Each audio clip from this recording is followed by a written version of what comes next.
15টা সুন্নত মুখস্থ রাখতে হবে। 1 নাম্বার সুন্নত, ফজরের সালাত জামাতে পড়তে হবে। 2 নামাজ মুনাফিকদের কাছে সবচেয়ে কঠিন, একটা হচ্ছে ফজরের নামাজ আর একটা এশার নামাজ। 2 নাম্বার সুন্নাহ হচ্ছে আসওয়াক, মেসওয়াক করা। মাতফারাতুন লিল ফাম মারদাতুন লিররাব, মেসওয়াক করলে দাঁত পরিষ্কার থাকে, আল্লাহ খুশি হয়ে যায়। বিষ্ণু বলেছেন, যদি আমার উম্মতের জন্য কষ্ট না হতো প্রত্যেক নামাজের আগে মেসওয়াক করা আমি ফরজ করে দিতাম।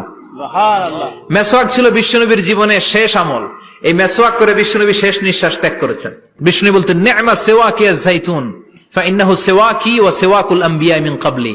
যাইতুনের ডালের মেসওয়াক কতই না ভালো, কারণ এটা দিয়ে আমিও মেসওয়াক করি, আমার আগে সব নবীরাই যাইতুনের ডাল দিয়ে মেসওয়াক করেছে। সুবহানাল্লাহ। 3 নাম্বার হচ্ছে দুহুন, তেল মালিশ করবেন। বিশ্বনবী যাইতুনের তেল চুলে আর গায়ে দিতেন। বিশ্বনবী বলতেন, ওয়াদাহিনু ফাইন্না ফিত তাদহিনি বারাকাত। তেল খাও, তেল দাও, তেল মালিশ করো, তেলের ভেতরে আল্লাহ বরকত ঢুকাইয়া দিছে।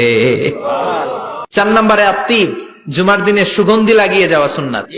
বিশ্বনবী বলতেন, এই দুনিয়ার 3টা জিনিস আমার কাছে সবচাইতে প্রিয়। হুব্বিবা ইলাইয়া মিন দুনিয়াকুম সালাস। 1 হচ্ছে আন-নিসা, নারীদেরকে আমি পছন্দ করি। 2 হচ্ছে আত্তিব, সুগন্ধি লাগাতে আমি পছন্দ করি। বিশ্বনবীর কেউ সুগন্ধি হাদিয়া দিয়েছে, বিশ্বনবী নেয় নাই, এরকম কোন ঘটনা ঘটে নাই। আল্লাহু আকবার। আবার বিশ্বনবী বলতেন, আরবাউন মিন সুনানিল মুরসালিন। 4টা সুন্নাত সব নবীদের সুন্নাত। 1 নম্বরে আল হায়া, মানে লজ্জা। আরেক বর্ণনা এসেছে আল খিতান, মানে সুন্নাতে খাতনা, এটা সব নবীদের ছিল। আর সেওয়াক, সব নবীরা মেসওয়াক করেছেন। আত্তিব, সব নবীরা আতর লাগিয়েছেন।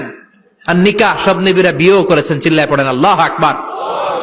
আর লিবাস আহসানা সিয়াব, সুন্দর জামা পরা। নট নেসেসারি যে নতুন জামা হতে হবে, পুরাতন জামাও ধুয়ে আয়রন করে পরলে একটা সৌন্দর্য আছে না নাই? ইন্নাল্লাহা জামিল ওয়া ইউহিব্বুল জামাল। আল্লাহ নিজে সুন্দর, সৌন্দর্যকে আল্লাহ পছন্দ করেন।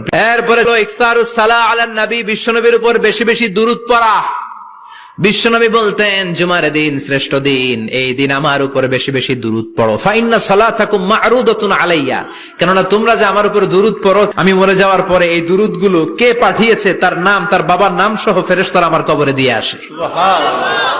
সাহাবারা বললেন, ইয়া রাসূলুল্লাহ কাইফা সালাতুনা মা'রুদাতুন আলাই, আপনি মরে যাওয়ার পরে আমাদের দুরূদ কেমন করে আপনি দেখবেন? ওয়াকাদ আরিমতা, আপনি তো পচে গলে মাটির সাথে মিশে যাবেন। বিশ্বনবী বলেন, ইন্নাল্লাহা হাররামা আলাল আরদি আন তাকুলা আজসাদাল আম্বিয়া, নবীদের লাশকে খেয়ে ফেলা, নবীদের লাশকে পচিয়ে ফেলা জমিনের সব মাটির জন্য আল্লাহ হারাম করে দিয়েছে।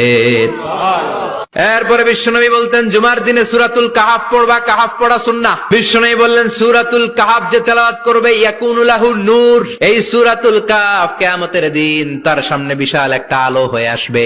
এই আলো দিয়ে পুলসিরাত পার হয়ে ওই বান্দা জান্নাতের ভেতরে ঢুকে যাবে।